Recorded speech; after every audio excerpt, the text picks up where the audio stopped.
Hi everyone.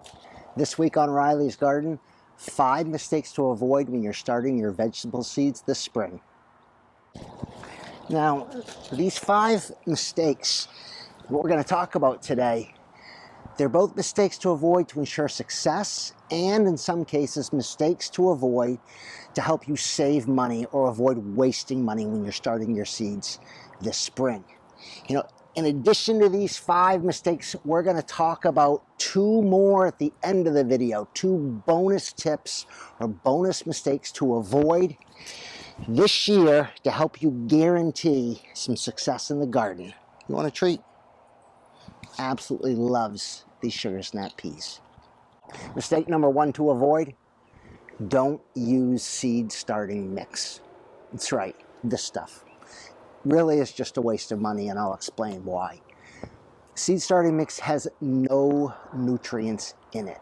So once your plants or once your seedlings have used up all of the food that's in their cotyledon leaves, or the first leaves that appear on the plant, they're going to start to yellow and die unless you feed them some nutrients. So this is just added work versus you using a good quality organic potting soil to start your seeds in.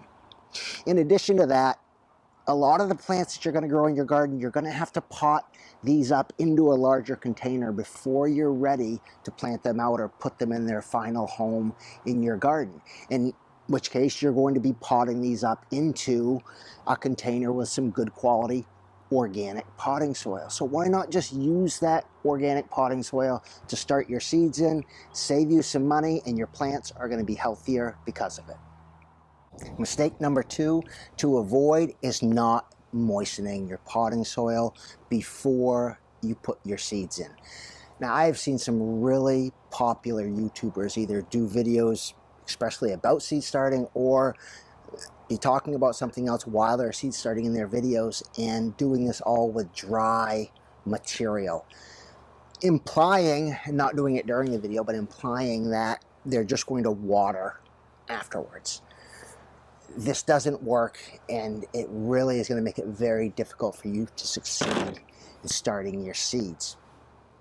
Potting soil, seed starting mix, this is all made up mostly of either cocoa coir or peat moss. And while this material is really great at retaining moisture, first working that moisture into that material is quite difficult. Let me just give you an example. I've got some potting soil right here, and let me fill up this container, and we'll push this down here, and then I'll put some more potting soil on top. Okay, here. Now, if I were to put seeds into this material and then try to water this in, this is what's going to happen.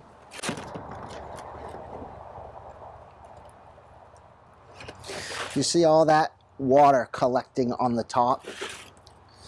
You're going to have to continue to water like that until all of this moisture has worked its way down into all of that potting soil. Your seeds are going to end up floating away. You just, in general, make a big mess. There's a good example of how dry it is still on the bottom. There's a really easy way to do this, and that is just water your soil before you start. You want it to the point where when you squeeze it, you get a couple drops of moisture out of it. That's great. Fill in your tray. Push your fingers down in to give it a good base on the bottom. Then take and fill that tray in just like that. Don't push it in too hard. Just top it right off.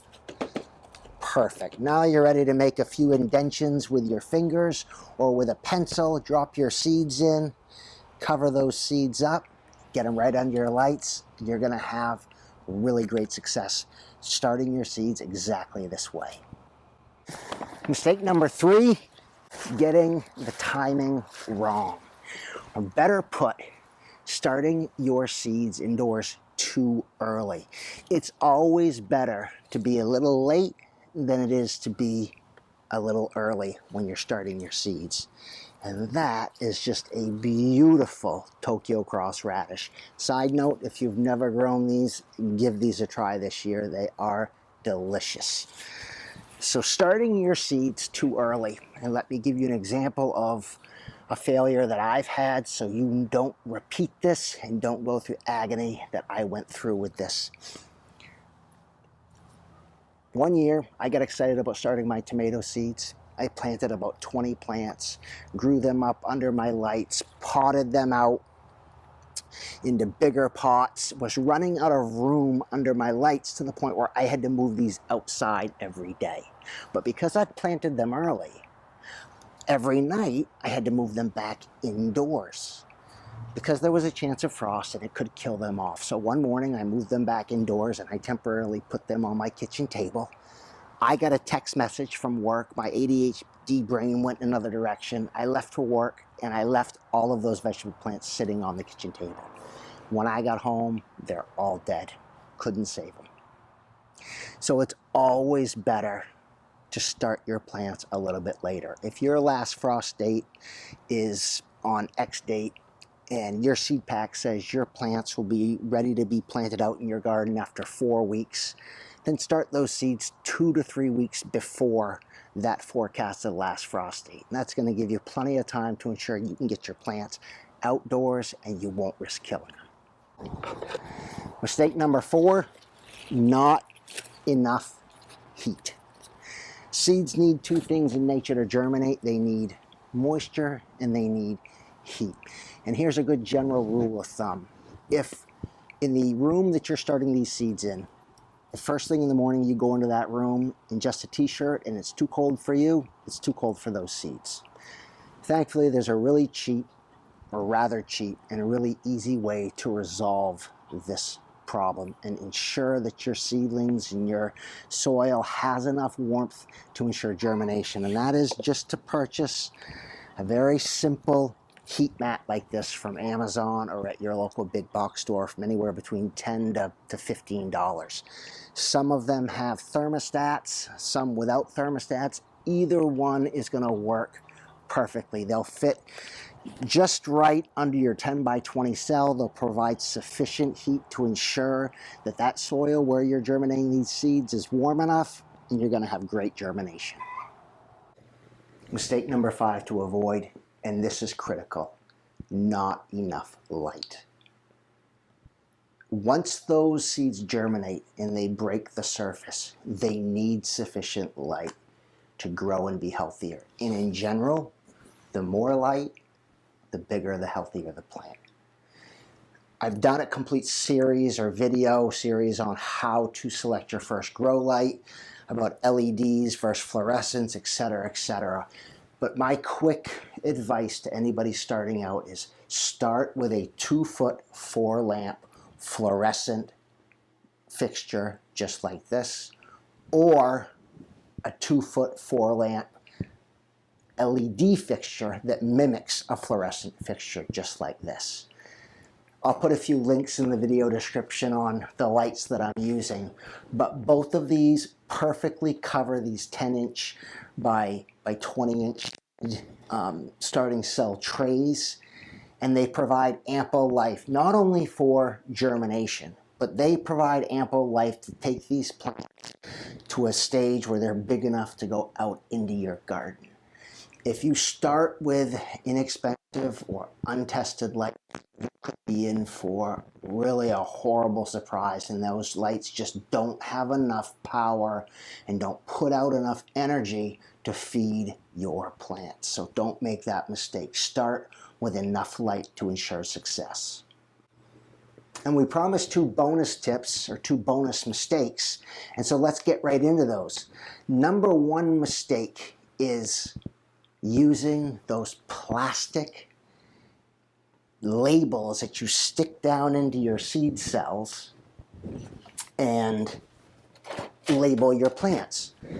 I can't stand those, and I can't stand those for a couple of reasons. Number 1, you can see how close I have this lamp to these seedlings.